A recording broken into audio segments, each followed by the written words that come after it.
Good evening, Warriors, and welcome into another special Monday night edition of the R&R Sports Report. I'm your host, Randy Isbell. With me, as always, is Mr. Robert Hagan. Robert, I was so close to finally gaining on you in our NFL pick'ems. It's just not my year, man. It's just not my year. Hey, listen, both of us very respectable 10-4 this week in our picks. I have no respect for myself. Well, you're still 9 back, but we still got what 7 weeks to go. 7 weeks to go, and you crested over the 60% win percentage now, so that is a plus. You're not going to put me in a better. You're not going to put me in a good mood. Like this Monday night game, nothing went right. Fantasy wise, pick wise, nothing went right for me tonight. I even had to root for Robert Taylor's Chiefs, and it felt gross doing so, and none of it came in a positive manner for me. We're going to go about an hour. Just a quick, small edition of the R&R Sports Report. The last time we did this, where we tried to go for a smaller show, we did bad brackets, which then extended things. Quick update on that. I have a couple of episodes in mind. My plan is the Monday after the national championship game. So it's like January 15th, I think, is the date, is when bad brackets will make its start. And we'll do that every Monday. I just need to decide whether I want to do it live every Monday, which would be fun with the audience, but could drive me insane schedule-wise, or bulk record and get ahead of things when the schedule implodes, as it always will. So then we will always have something for you every Monday. So I have that to decide. Haley had a good plan of the first Monday of every month having it live, and then the other Mondays be recorded. So we'll see where all that goes. I got about 2 months to figure it out. Well, I have to say thank you. We're getting ready to do our second a version of bad brackets at the middle school. We had such a good time with the Halloween one. I had to do it with all my classes, and ended up now we're doing a Thanksgiving edition tomorrow. I sent you the stats, so you'll be able to watch me put them in and all that. But thank you for seeding everything. I've already had a teacher try to change some of the seedings. Well, we wanted to change some of the nominees, so that's what happens with bad brackets. It's the nominees and or seedings are up for no debate. There's no debating in that they are locked in, and that's how those all work. We'll have a lot of fun. Again, I already have the first couple of ideas set for January, ready to torture some people, and I've turned it into a game show. There will be a winner of bad brackets every Monday when that show goes live on January. Before we get into everything and get into this Monday Night Football that went horribly wrong for me, I really quickly want to get Robert's opinion on Clarkston football's season, as it has come to a close again with not a 2-hour show. Our format's a little different, so I want to start it off here because Clarkston had a really good run. I only got to see them live once during the Lewiston-Clarkston game. Really liked what I saw. And for them to get into the quarterfinals was a fantastic season for them. Of course, they run into Tumwater, who just looks like they are a beast of a team. Yeah, had a couple of conversations. We'll start that way with my analysis on it. Ran into a couple of parents over the last couple of days since it was a Saturday afternoon game. And biggest thing I could see is everybody was talking about how big the team was. That was the really large thing, is they were suiting almost 70 players on that team. And so when you've got that many guys, you can have a depth chart and not have to go back and forth. But doing some research over Tumwater, they are a stacked team. 4 of their running backs, and when I say this, 4 running backs had over 60 carries going into the game against Clarkston. When you have that kind of option to hand it off, it's unbelievable. They ran a wing look kind of offense, and so constant motion man. And so I think it just took advantage of the Clarkson team. And, when those guys have to play two ways, it really hurts a lot of them. But, 8-3, very respectable. The two losses that come on the season, we started the season off really close against Moscow, but then you play against Lewiston, who larger school, kind of that same scenario, but and to run into West Valley, those two teams really set the tone for what the Bantams did in the later part of the season, and then to run into a team of Tumwater's ability is just crazy to think where this team could go next year. That being said, no Carter Stein one next year, no Sage Lone Bear. You're going to be relying on Hayden Line, maybe a little bit of a running quarterback look next year. But you bring Steven Alford back, Reichen Kraber back, Josh Hoffman back. We'll have a few, but the line is really going to take a beating as three of those guys were seniors this year. Yeah, and that's disappointing because that was one of the big things that I really liked from that team was your offensive and defensive lines. Again, when I saw you guys take on the Bengals for a smaller school than Lewiston, Clarkson seemed to have the bigger lines. And so we'll see what Clarkson's able to do. Unfortunately, that is it for all of the local teams. Congratulations to Kendrick, though, for winning their third straight state championship. They just rolled. All right. None of the games were close during the state tournament, but they continue to be fantastic. They'll, I believe, be moving up to 2A next year. All the new seedings in Idaho have things all complicated. So we'll get back into that come fall time, but want to congratulate Zane Hobart and his crew for another successful year. Let's get into it. Let's get into Monday Night Football. It just wrapped up. I was glued to this game, as a lot of people were excited to kind of see where the ratings come out for this because, Super Bowl rematch. Have to say, part of me was disappointed that it was, in bad weather conditions. The rain was crazy. The wind was rough for these guys. But also it kind of made it a lot more of an interesting game. It's not the perfect conditions you're going to get in the Super Bowl. And I'm going to tell you right now, yes, Philadelphia won this game, but I do not think any worse of Kansas City's chances of making the Super Bowl. Again, the conditions were rough, and it kind of showed their issues. The defense for Kansas City is phenomenal.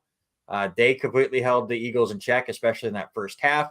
Mahomes was doing everything he could to create some time and to allow his horrible wide receivers to maybe try to find some space. Isaiah Pacheco, I once again put my hands up and say Robert Taylor was right on him. He is a beast. Only gets 19 carries when you really felt like a game where he should have had 30 plus. Far too many drops, far too many red zone mistakes. Patrick Mahomes was a bad interception in the end zone in the first half. Travis Kelce with a fumble in the red zone late in this game as well. And then a beautiful pass deep down to MVS, who drops the ball that could have been a game-winning touchdown for the Chiefs. And yet, at the end, they still had a chance to stay in this game. And once again, Patrick Mahomes hit a receiver right in the numbers, and Noah Gray dropped it. So just a game I think the Chiefs can just wipe their hands of and move forward. And in the end, there's a good chance we're going to see a Super Bowl rematch between these two. Yeah, heck of a ball game all the way around. The weather you do bring up. Yes, it was part of the night, but watching Pacheco start the night, pounding the ball he did. The very first run out was I want to say was like, what was it, 12 yards, I think it was his very first touch. So, I mean, starts it off well. The big thing that I saw from the offensive side of Kansas City is you said it, how many drop passes happened during that game. And from not only just Kelce, MVS, those guys, there was a lot of, Chris brings it up, a lot of drops. But it was a tale of two halves for me, and that's what in my power rankings I wrote about as I was typing things off. Philadelphia's defense did not look that sharp the first couple of drives. Yes, the first one was uh, quick out and back in, but all of a sudden, that second drive by Kansas City, it was like they could not stop anybody. Um, and finally, after coming back out of halftime, they were able to make those small adjustments, which was a huge plus. The one thing that really blew me away in listening to, unfortunately, listening to Troy Aikman and Joe Buck, who are not. What do people have against those two? I think for I me still don't understand. is how Robert much. Taylor was complaining about that. I don't. What do you want from those two? I think for Especially me, Aikman. with Aikman, I think it's how much too much analyzing and of everything. Every play he wants to break it down so much and coverage So and for okay, the so I would much rather have Troy Aikman explain how things break down and how things work than listening to Mark Sanchez or Tony Romo go, all the time. I love what Troy Aikman does as a color commentator. Joe Buck is just I've said this many times on the show. I just think we're all sick of his voice because he is in every major game every single week for years, and we're just tired of him.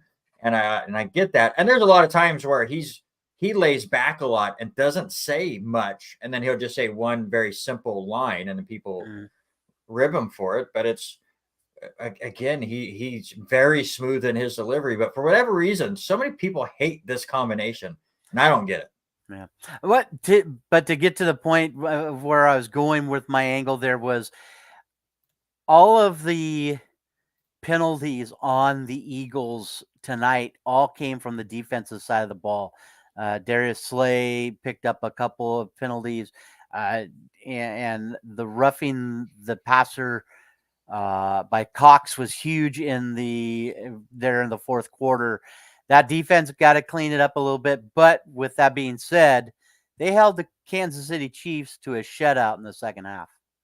Yeah, absolutely. And I mean, again, this was a heavyweight fight. This was the best of the AFC and the best of the NFC. It was that way. And all of our rankings coming into this week, I've gotten about half of the rankings in. We'll see where everything falls when our overall power rankings get posted tomorrow. But I doubt the Chiefs drop that far. I think I dropped them one spot in mine.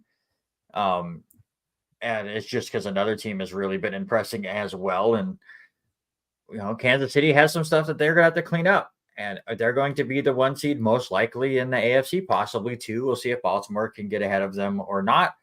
And, there's still a good chance that the AFC Championship game is still played at Arrowhead, and see if they can clean things up. It's just one of those games, especially with the elements, it just showed that these are two ridiculously good teams, and it came down to mistakes, and Kansas City made more mistakes, I think, than Philadelphia.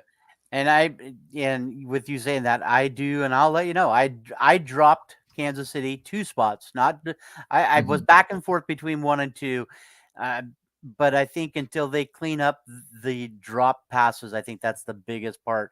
I didn't take them out of my top 5. I did not do that. So if anybody does, I will be shocked. Yeah. So it just, they've got their few things they need to clean up. And I think the emotions between both clubs, you could tell that sometimes was pretty chippy, but they were quick on a few things. You looked at Andy Reid a few times in that game. He was very frustrated, yelling at his players, especially when he had to burn that timeout in the first half. You know he didn't want to burn that timeout, and you could hear him yell at Patrick Mahomes, at Kelsey to get over to the sideline and basically knock it off. He knew what was going on and that, but just little tiny things I think with this ball club. But the biggest is you got to put the ball away. You got to catch the ball, especially when it's put in the numbers, like you said. Oh man! And with MVS right there, he had beat that, and I forget who was in the coverage on that one. Who he had beat coverage wise, but Speaking of getting beat, with the Eagles coming away with the victory on Monday Night Football, the only quarterback that has beaten the Eagles this year is that guy. And Zach Wilson, the only quarterback that has beaten the Eagles this season. That's the NFL 2023 in a nutshell. oh, it's hard to watch that. That's just crazy. Oh, it's not hard. It's hilarious at this point. It's just So, with that being said, let's just jump right there to it, sir. I Zach know you want to Wilson. talk about this. No, no, This is not news, but go ahead. no. He's getting bumped all the way down to third string. Are you shocked that they went No. that far with it? No. Guys, go back. Harry messaged me the same thing. Go back to last year when Zach Wilson was the starting quarterback. Like, he was planned to be the starter. When they benched him, both times, he was benched twice. Once because he got embarrassed by the Patriots and then said he did nothing wrong and he doesn't take accountability for that loss. So they benched him for a game. Then he came back and played horribly, and they benched him again. What did they do both times? He was not the backup quarterback. Either time, he was the third string quarterback. It was Joe Flacco and Mike White, depending on who was one and who was two. Both times. This is no change. Zach Wilson, unfortunately, the game plan was simple. Have him sit behind Aaron Rodgers for 2 years. Learn from Aaron Rodgers for 2 full off seasons and see what he does in game and how he manages games and how he works the defense. And then hopefully he will have matured enough and got good enough that in a few years, maybe he could be that really good quarterback. Of course, it lasted a handful of snaps, not 2 years. And while I do think Zach Wilson has showed more maturity, you can see it in his press conferences, he still has that jitteriness. And the moment anything starts going wrong, everything implodes for that kid. And I feel bad for him because, it's difficult to be an NFL quarterback. There's only 32 spots, and there's probably 10 that even deserve the position. But for whatever reason, Zach Wilson, once he came back in for Aaron Rodgers, has looked decent enough. Like, I'm not going to say he was top tier, but he beat the Eagles. He looked great against Kansas City. He has had sparks of looking great, but all of a sudden, these last 3 games, just things are eroding and getting worse. And that is why he's getting benched, because he is once again getting to that spot of dropping back and then holding the ball and not trusting in himself to even throw the football. There were times where there was a receiver or a tight end or a running back open, but because a lineman was coming at him, he just threw it into the ground in that direction. But instead of trying to make the pass, he just didn't want to make the big mistake. Doesn't help that the line continues to struggle, and Mekhi Becton once again gets hurt, and that line is, I think they're going to have their 12 different starting 5 next week, which is just ridiculous. So, yeah, does it surprise me? Absolutely not. Obviously, things did not work out with Zach Wilson, but he is the backup quarterback. So everyone's going, oh, he's just done. Say that about everyone else. We're going to talk about Joe Burrow in a second. If that rookie quarterback struggles, are we throwing him out of the league and tarring and feathering him? No, he's the backup quarterback. It's not going to go right. However, I'm very happy that they are throwing Tim Boyle out there, because at this point, I just want the Jets to lose every game. Get the best draft pick that you can get the best lineman in the draft, and absolutely rebuild yourself for hopefully a full year of Aaron Rodgers. But no, none of this is surprising. None of it is damning. I still believe that the overall game plan for Zach Wilson is the same. And maybe that is another reason why they're benching him. But let's not completely ruin this kid. And hopefully he can rebound. Because he rebounded fine after getting benched twice last year. And again, he looked good at the beginning of this year, especially to his standards. So it's sad. It's sad to see. You were excited to see what the Jets could do with some of the weapons they brought in, how good this defense still is. But now the defense is completely given up. The Bills shredded them on Sunday, but it's so difficult to be out there every 15 seconds because, you stop the team and then the Jets go out there and go 3 and out and they go back 15 yards and then they punt the ball right back. You get tired and you just don't care anymore. But no, I'm not surprised. You and I talk a lot about our teams on this show a ton.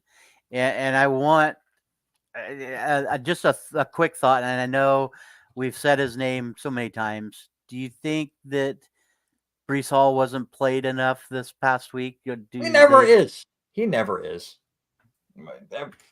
I don't understand it still.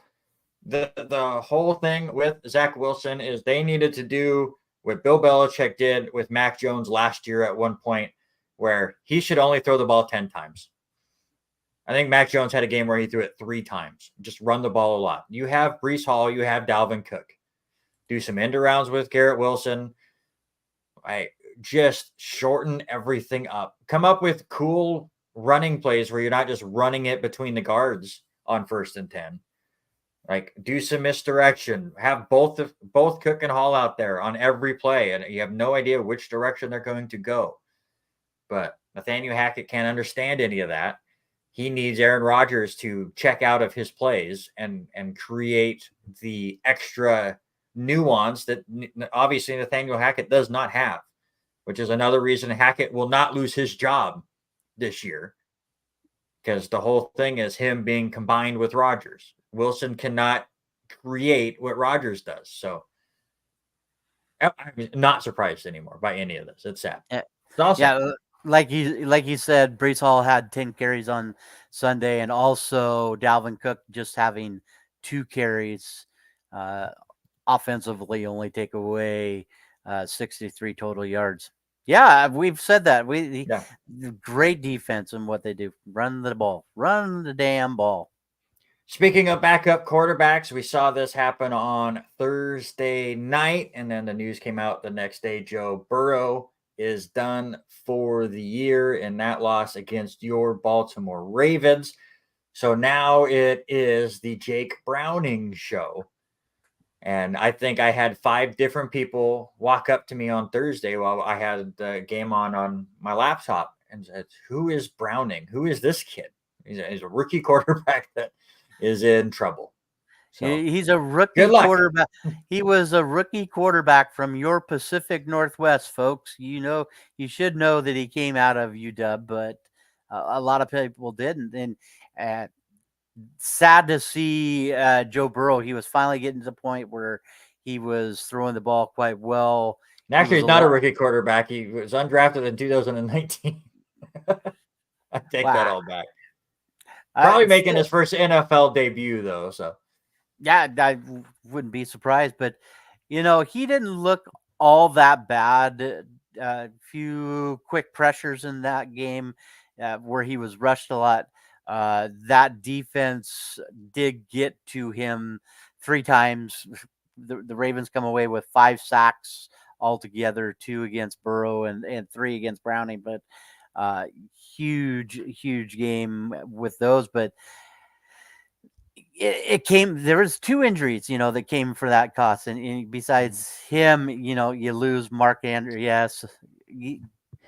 Mark Andrews goes down too, and tough injury.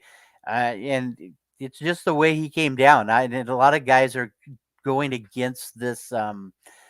I forget who the guy was that made the tackle for Cincinnati that tackled him and then tackled Lamar Jackson and twisted him up. I don't remember who it was that made those tackles, but Logan Wilson. I was trying to remember who it was, Logan Wilson. But still, I mean, those things happen. It's part of it. It's sad.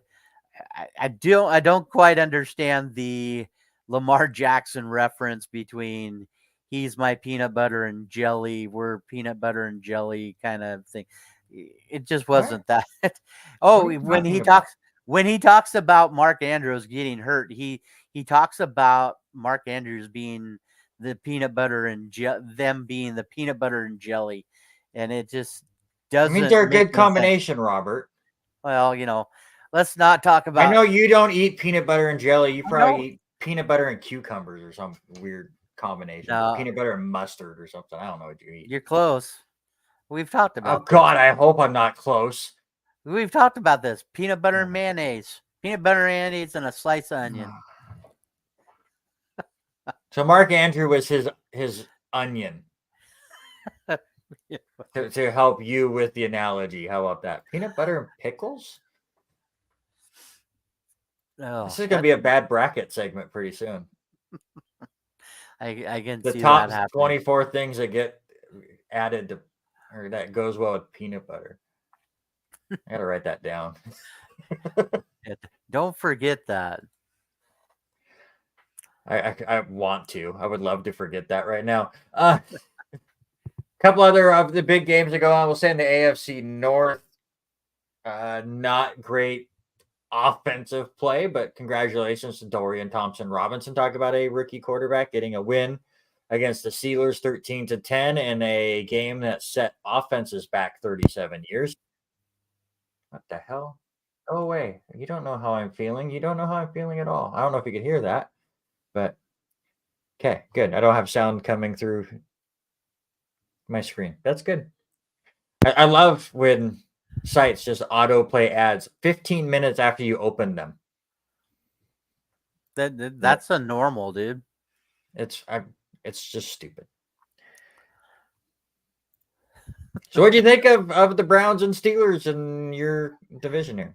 It was an okay game, but just the tempo of that game just seemed to drag on. That was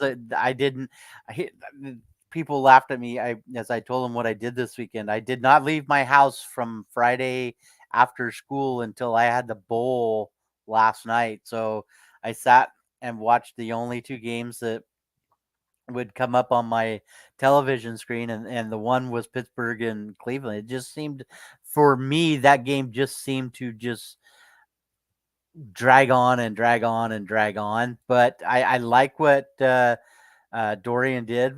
He was able to march the team down the field. A couple big drops from okay, now I don't know if that was yours or mine. We talked about drop passes in that Kansas City game. It was the same thing with Njoku. He dropped a couple of big passes. Keep getting advertisements popping up on mine. Some big drops in that one that could have been moving the ball down a lot quicker and easily could have come away with 2 touchdowns there in the first half for Cleveland. That just didn't happen. So that defense is stout. I mean, you still look at what Cleveland can do with Myles Garrett. But I'm going to say a name, and everybody else is going to say the same thing. Pittsburgh is going to surprise you if they can keep winning with this run game. Jaylen Warren, hand him the ball. That dude looked incredible in the game. Yeah, Warren's been a lot of fun. Jerome Ford for Cleveland has been good. There's some interesting teams right now in the AFC, and with Kansas City losing, they're all trying to vie for playoff spots. And it gets even more interesting with Cincinnati losing Joe Burrow. We all thought they were going to make the playoffs. Now it looks unlikely for them. Justin Herbert and the Chargers cannot find a win. That was another team I think a lot of people thought were going to be in playoff contention. And now it's looking a bit more unlikely as they fall to 4-6. And taking advantage of it is the now 5-5 Denver Broncos, who have won 4 in a row. They have a comeback victory against the Minnesota Vikings on Sunday Night Football. And all I heard on all the shows that I like to listen to or watch throughout the day while I'm doing other stuff is talking about how Russell Wilson is back. I didn't get that feeling. I know we don't watch Sunday Night Football as closely as some other games because we're bowling and we're just watching here and there. But Denver's offense reminded me a lot of the New York Jets offense when Zach Wilson wasn't complete hot garbage. A lot of yards, not a lot of points. What was it? The first 4 drives for Denver ended up in field goals. The first 5. I think their first 5 scores were all field goals. They were down at one point 20-15. It was 18-15 at one point, and then the Vikings kicked a field goal. It was a great touchdown pass from Wilson to Cortland Sutton late in that game. And I do think he is improved from what we saw last year or what we saw at the beginning of the year. But to me, really, it's that defense that gave up 70 points to Miami, a month and a half ago. Now they're back to that bend but don't break attitude, and it's really helping Denver get back into the playoff mix. Yeah, I think for me, watching this team with what they did, Russell had a good game. I mean, 8 incompletions total over this one. His first game, I believe, all season over. I'm looking here. No, he finally had 259. So that was his first decent game since September 24th against Miami, where he still threw 306 yards in that 70. By the way, thanks, Trevin, for the note on our notes. That was great. And Trevin still has access to our show notes, and he left us a little comment. Oh, did he? I have not seen. I have to go back and look. But for me, he just still doesn't look like the Russell Wilson of old. But he's been hurt. He got major hand injury, and that was one thing that I heard some people talking about. Well, he looked good this week, but the last few weeks he has just been garbage. Dude, he had a major injury to a hand where you cannot grasp a ball, let alone grasp a cup to drink a glass of water without pain in it. So, let him be who he is. I mean, yeah, he's 34 years old. He's still got a couple years left, at least 3, but I don't see him being the savior. But you're right. First 5 scoring opportunities came from field goals. So this team is tough to watch sometimes. Yeah, and the AFC is still extremely deep, even though they're 5-5. They're the 10th seed right now, tied with Cincinnati and Indianapolis. Buffalo is just outside of the playoffs at 6-5. Your 3 wildcard teams are Cleveland, Houston, which continues to be surprising, and Pittsburgh. And then, of course, the division leaders, Dolphins, Jaguars, Chiefs. And your number 1 seed right now in the AFC is Baltimore. Yes, Baltimore. Hey, but I want to ask you this. I heard somebody say, no, get rid of them. I liked them. What did you think of Houston's helmets this week? The bright. I don't know if I remember them. Oh, they were a very bright red. I actually liked them. I'm thinking you need to keep them helmets. They were maybe it mixes. There's red in the logo, so it just doesn't make sense to have your whole helmet red because then it all clashes in there, and then it only looks like you have half your logo. I thought they looked pretty smooth. They were nice. Real quick, we look at the NFC side. Seattle with a tough loss against the Rams. I felt like Seattle dominated most of that game. Kind of let that one slip away a little bit. We'll see what the injury concerns is with Kenneth Walker. They do lose Geno Smith for a little bit, and maybe that will get the Seahawks fans to appreciate him a little bit more, as Drew Lock did not look good in the couple of drives that he was in there. Not that Geno Smith has been fantastic, but that'll be a tough loss for Seattle. But to be fair, they still have a 2-game lead over all 4 Packers, Rams, Falcons, and Buccaneers, who are all 4-6. So I still think Seattle's going to make the playoffs. They'll clean some stuff up. But that's a tough loss for them. No, stop it. No. When are we going to see challenges for PI? We did have challenges for PI, and the system was broken. So they got rid of it because they can never get PI fixed. It doesn't matter whether it's live or in replay. They're never going to get pass interference right. So that's life. It's a complete mess. And speaking of bad calls, there was a lot of bad calls tonight too. There's bad calls in every game. That's just something that we have to get used to. There's holding in every play. I mean, even the one that Travis Kelce got called on, you see him hook him just a little bit, just enough to turn him, not even a quarter of a turn, but you see him let go, and they still nab him for it. There's holding in every play. Oh yeah, 100%. So. Don't forget, power rankings will be out tomorrow just before noon. We'll get all of those in. I'm still waiting for about half the people to turn in their stuff, but it's totally fine with how good Monday Night Football is. I know I just got to my rankings as we are waiting for and setting up this show because I just could not take my eyes off of that game. So I totally get that I have not received some of them from some people. And I think some have actually got them done. I just haven't looked. Like Eric and Harry are like you, that they have side Google Docs, and I just haven't looked to see if they've updated theirs or not. Usually they're good at telling me that they have got things completed, but we will see. But let's move on now. Obviously, it is Thanksgiving week, and happy Thanksgiving to you. And hopefully everyone has some fantastic plans and are getting ready to eat lots of great food. But let's get into our pick'ems for Thursday night. The rest of our picks will be out on Thursday morning. But 3 games are on the docket. Start at 9:30 a.m. Green Bay Packers and the Detroit Lions. Give me Detroit. Yeah, I don't know about this slate. I think 2 of the games are going to be interesting, but I think Detroit handles Green Bay quite well. At 1:30 p.m. on CBS, it's the Commanders and the Cowboys. This game looked a lot more interesting a couple of weeks ago. These two teams are going in complete opposite directions. Give me Dallas. Yeah, Dallas is going to just tear things up.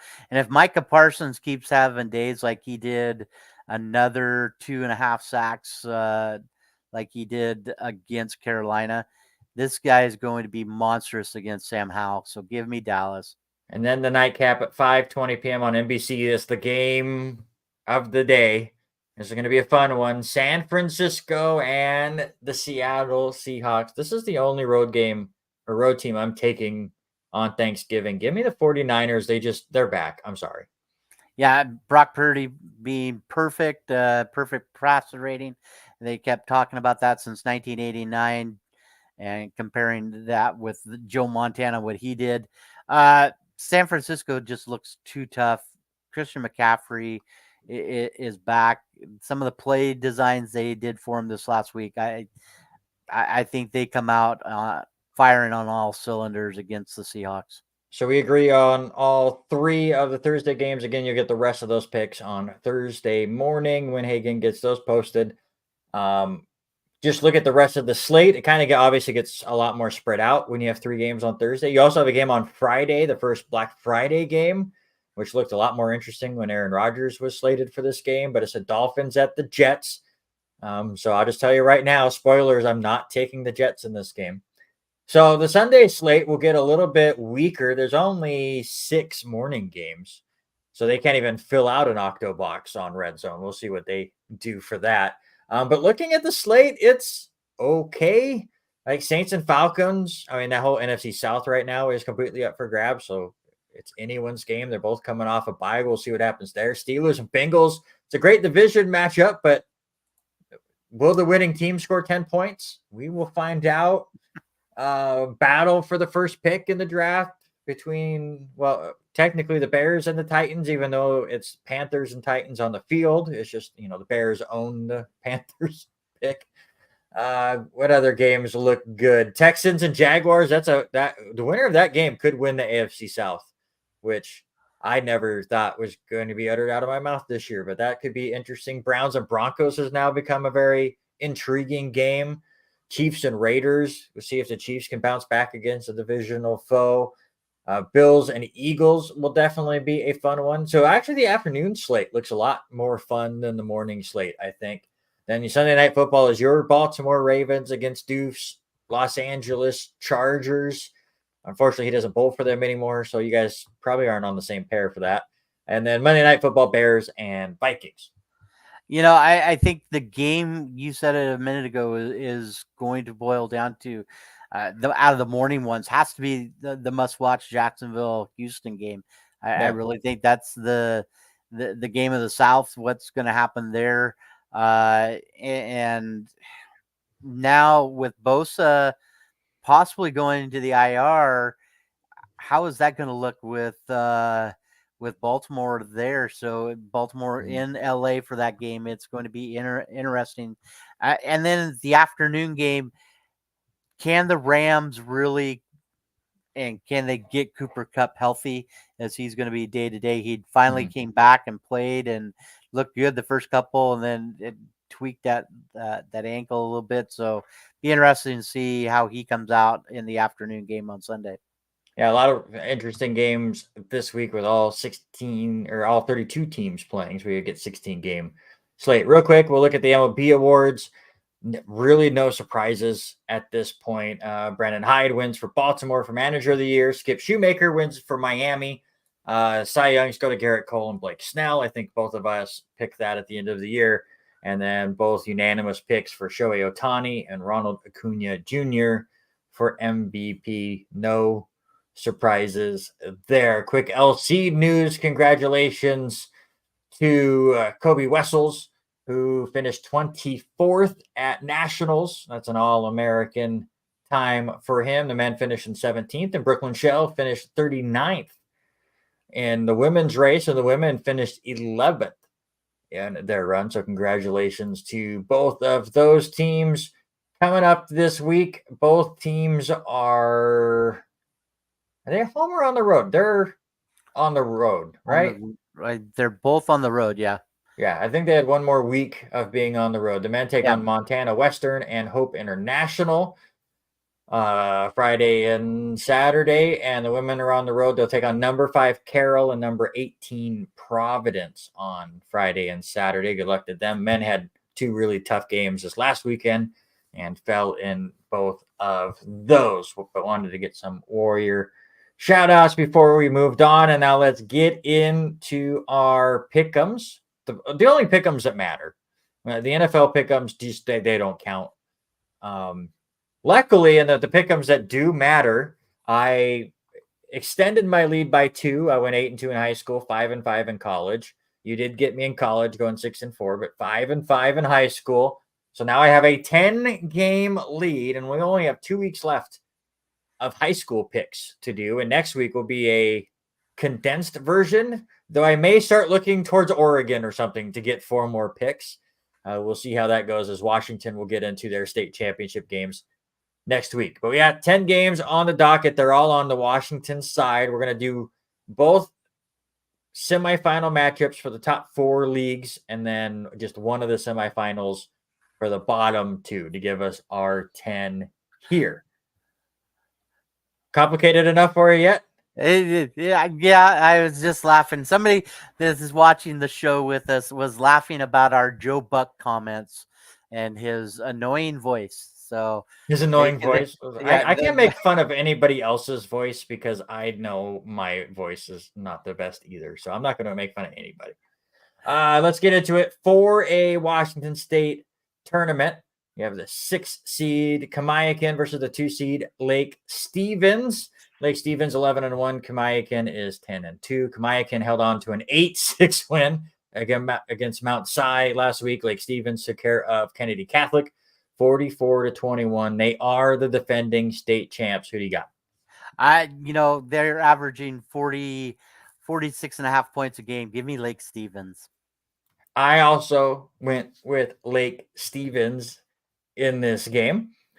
I made my picks when I was looking you peek in. I I'm made like, my picks when I made the predictions, but I didn't want you cheating off my sheet, so you hit him? so I hit them. I didn't know that was a possibility. I'm looking at our notes as we do every day. I They're white, so I'm hoping I can read them once I can. I will turn them back to black. I just don't want you to cheat. Yeah, because I get a listen behind the scenes. I get a message last week of Robert saying we have 5 picks in high school and 5 picks in college different. I need to make a comeback. I'm like, you can't just pick different than me. just to try to catch up. So I hid them this week. So we'll see just how different we get. So far, 1-for-1, we picked the same. Also in 4A, 4-seed East Lake, who's 11-1 against the top-seeded Graham Kapowson, who's 12-0. Both teams had good battles in the quarterfinals. East Lake beat Skyview 17-14, and Graham Kapowson took out Gonzaga Prep 20-14. Who do you got? Looking at some stats and stuff on Max Preps today, East Lake only averaging just under 30 points a game, while Graham is averaging over 40. Give me Graham Kapowson. I agree with you, Graham Kapowson, which is another weird high school name that we get here. In 3A, it is the same final four teams that were the final four teams last year. 6-seed Bellevue, who's 9-2 against number 2-seed O'Day. Is it O'Dea? No, I think it's O'Day. O'Day. Okay. They are 11-0. Bellevue took care of Arlington 35-17. O'Dea took out Garfield 45-13. And O'Dea, their defense is just so good. Give me them. I'm gonna take O'Day too. The big thing for I noticed holding their opponents to just at 10 points per game. So it's I think they run away with it. Also in 3A of the 4-seed Eastside Catholic, who's 9-2 versus the top seed Yelm, who is 12-0. Eastside Catholic defeated Enowick 17-7. Helm took care of Mount Tahoma 29-12. This is a rematch, if you will. A rematch of the state title game last year, and Yelm won that one 20-13. Who do you got? And this one is interesting. Going in and looking at some stuff. Yelm averaging 50, right at 50 points per game. But Eastside Catholic has allowed just 73 points in 11 games. So just under 6 points a game. I'm going to take Yelm with a little bit more offensive power. Give me Eastside Catholic getting the revenge from last year's state title game. So one game difference so far. We move on to Class 2A, where Clarkston was eliminated last week. Number 3-seed Humanclaw, who's 12-0, taking on Anacortes, who is 11-0, and the 2-seed. Humanclaw took out Highland 41-30. Anacortes took out Orting 42-0. Biggest thing, Enumclaw has I don't care. They're getting 5 eliminated, Claw. They have 5 shutouts this year and has held teams to just 88 total points. I'm going to take Enumclaw over Anacortes. I'm tired of saying that name. Give me Anacortes. Number 4-seed North Kitsap was 12-1 against top seed Tumwater, who is 12-0. North Kitsap eliminated the 2-time defending champion Linden last week, 34-28. And of course, Tumwater took care of Clarkson 42-6. They played already this year on September 8th. It was a 34-14 win for Tumwater. Who do you got? Watching this offense, I have not looked at any of the tapes from against Clarkson, but what they showed and what I'm hearing from some of the parents, they would be very shocked if they don't come away state champions. So give me Tumwater. In Class 1A, number 6-seed Nooksack Valley, who's 9-2. That's an awesome high school name. Against the number 2-seed Lakeside. They put 9 Mile on there. Is this Detroit now? Like 8 Mile? I'm confused. They are 11-0 on the year. Nooksack Valley took care of Linden Christian 47-14. Lakeside had a tougher game against Freeman 24-20. Who you got? I'm going to take Lakeside. Undefeated record. I think they take care of the Valley. I love the name of Nooksack Valley, so I am going with them. I forgot to look what their mascot was, or I would add that in there. Hopefully it's really fun. I would need high schools that just have fun nicknames. Can we just get goofy with it?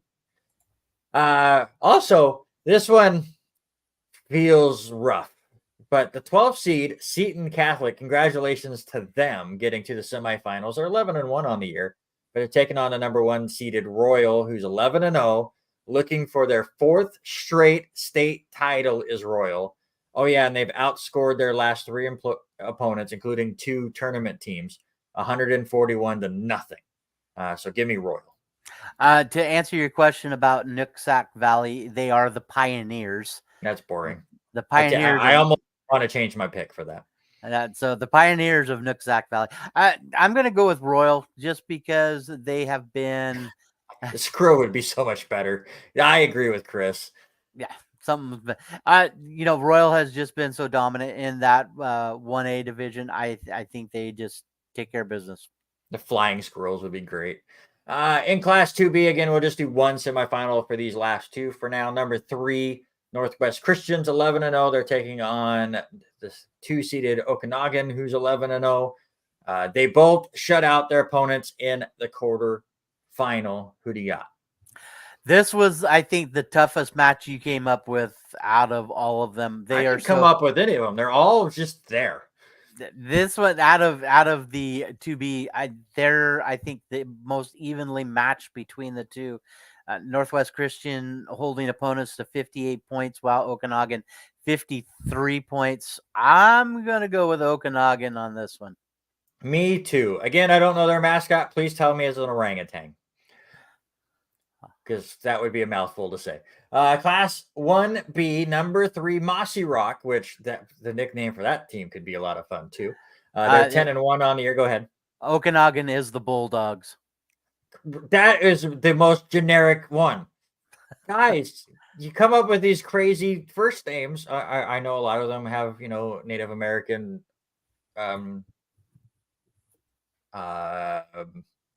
heritage. That's not the word. I was like, orientation, something. I don't care.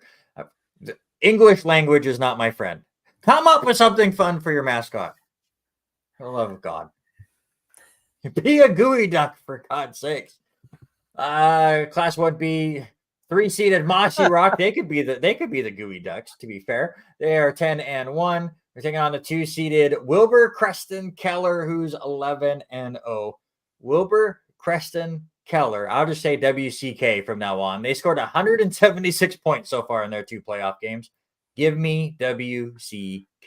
The Vikings of Mossy Rock, I think, are going to fall to the Wildcats of Wilbur Creston. No! Give me Wilbur Creston. It's getting worse and worse as we go. Just more and more generic. All right, there you go. I think we had 3 picks different. I can't go back and look because they're all in white for me. So we'll look later. They'll get posted tomorrow. Let's get to our 10 college games.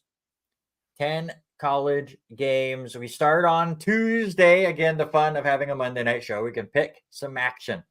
6-5 Bowling Green is at 4-7 Western Michigan. Who you got? I'm gonna take the visiting team tomorrow night. I'm gonna take Bowling Green. You were trying to think of their nickname. I wanted to say the Maniacs, but I don't think that's right. No, I can't think of it either, but that's incorrect. I used to know all of them, and it's my old memory doesn't work anymore. Then we skip all the way to Friday. There are no Wednesday games, and the Thursday games sucked. What is it? The Falcons. Nah, that's why we forgot. So we move to Friday, and we have a few of them, as it is rivalry week throughout college football, and some non-rivals just get thrown in there as well. But number 16, Iowa is 9-2. They are at Nebraska, who is 5-6. Vegas has the line at Nebraska -2. Iowa has already clinched their spot in the Big Ten championship game. Who do you got? I'm going to take Iowa. I think even though Nebraska's favored here, I think they're just too much pressure. I have to scroll back up now in our notes because we had the same conversation last week. Why was Pittsburgh, who had only won 2 games all year, favored by Vegas to beat Boston College, who had a winning record? Vegas was right, and we got that pick wrong. I asked myself that same question. I've come to the conclusion that, again, Iowa is locked in to the Big Ten championship game. They cannot make the playoffs because they have already lost twice. Nebraska has to win this game to be bowl eligible. Give me Nebraska. Also on Friday, Air Force is 8-3, Boise State is 6-5, but the Broncos are 6-point favorites. It's an interesting race in the Mountain West right now to see who will make that championship game. There's no divisions in the Mountain West, but right now UNLV is at 6-1. Air Force, Boise State, and San Jose State are all 5-2. So the loser will not make the championship game. The winner most likely will. I think Boise State, if they win, they need help still. And it gets a little complicated if UNLV loses and it creates a three-way tie. But win and you have a chance to get in a championship game, give me Boise State at home. Yeah, and I like the fact, and you just said it, Boise State at home. Late, it is supposed to be cold in Boise this week, so possibility of a few flurries. So give me Boise State.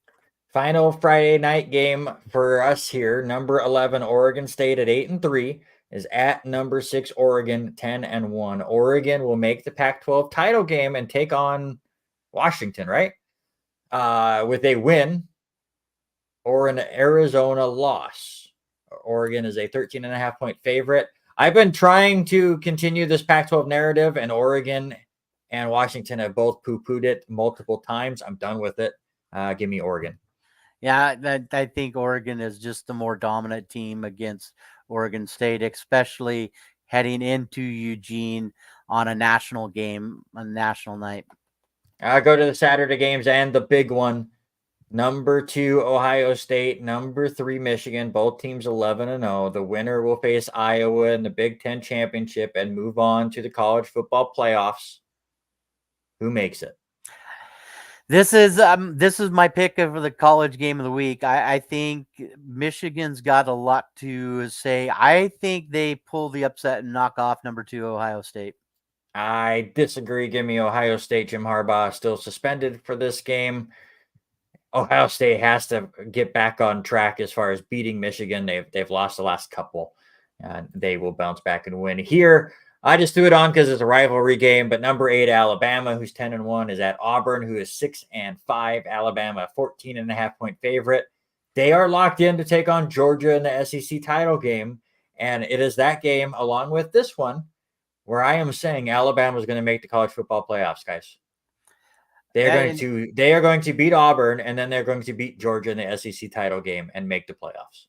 I don't know if we'll get past Georgia, but the Iron Bowl, I think Bama comes away with a big win there.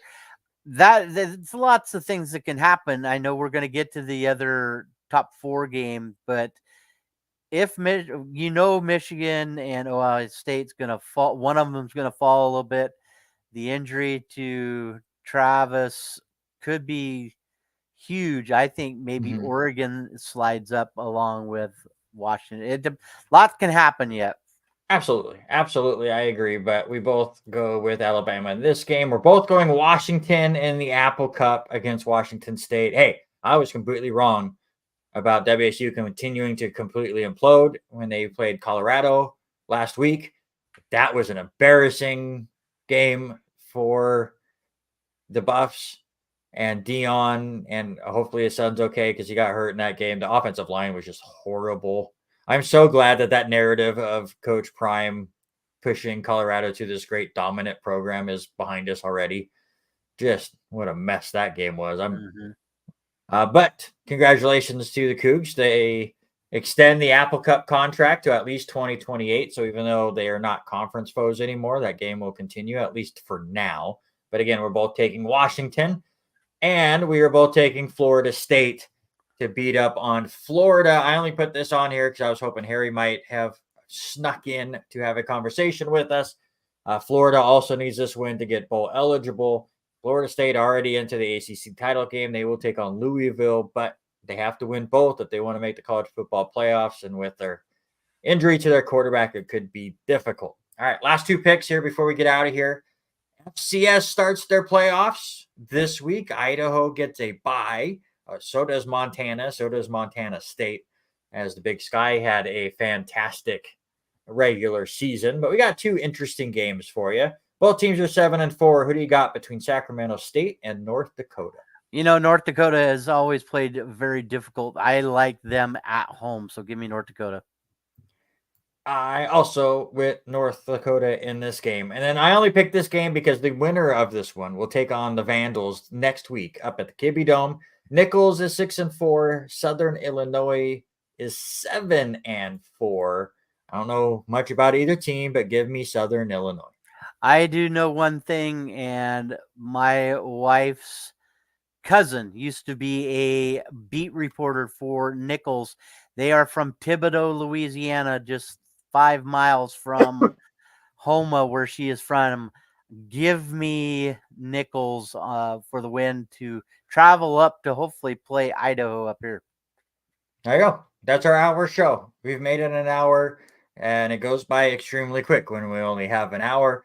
But I wanted to make sure we have a show. Don't forget, I will be up at LHS to call the Lewis and girls basketball game against Lake City. You can check that out on the River 105.1. And of course, we want to hope everyone and wish everyone a happy Thanksgiving weekend. Hopefully, you have some fun plans going on, eat a lot of food. And I'll just say right now, and I'll let Robert do his spiel as well. Obviously, it's a time of thanks. So I want to thank everyone that has continued to give us support, whether you were like Chris and Eric and Harry and Haley and Trevin and everyone that hops on here all the time and comments with us during the live show, or the around 100 of you that watch it at some point throughout the week. We average around 100 views for each of these episodes. It means a lot, and we very much appreciate it. It's just a small show, just two guys having a lot of fun. We try to still mix in some local stuff, but I know we've gotten away from the local angle as much as we used to, just because a lot of the audience we have live is not from here. So we mix it around. But either way, we're near 700 followers on the Facebook page, and it's such a big number. We still owe an MMA training day for 600. So I'm not even picking anything for 700. But once again, just thank you guys so much. We've done this for over 3 years, and it's because of you guys. Yeah, I enjoy getting to know a lot of different people now, and you hit on it a minute ago. We've met some great people from Austin Arnett and those guys up at MMA to what we deal with from Brooke and Alicia George, the guys at LC, to even doing you and I now doing stuff at a state level, national level. You doing stuff with NFHS, myself doing stuff with Idaho State along with Washington State. I mean, the things that we have opened up doors for us in the past 3 years has been absolutely incredible. And to be able to do stuff for NAIA in the springtime, it has just been phenomenal. And to be able to share this with at least with my students, we talk about the show quite frequently on Wednesday morning. I have a lot of them ask how the show went from the night before. It just makes me so proud of what we have done, and for a little tiny thought of what we had a few years, almost 7 years ago, to start thinking about it has really evolved over the last little bit. So we thank you, and just hope you all can continue to share us out and grow it even more. Next 2 weeks, we'll be live in studio on our normal time to what? We have not figured that out. So we might have another Monday night show next week, as I will be at Clarkson High School on the 28th. We have a schedule on the notes, sir. This game was just added over the weekend, so I need something to throw. No. Okay, so maybe we won't have a live studio show next week. Keep tuned to the Facebook page, I guess. Breaking news here to me included. I was going to thank Robert, but screw him. No, thank you, obviously, to Robert for being. We didn't draft anything tonight, did we? He's just excited that I took Washington last week, and you did not. Yeah, his Huskies snuck out with a victory. Snuck out. It was so close. Yeah, I did, and I almost got it right. And I have a 10-game lead.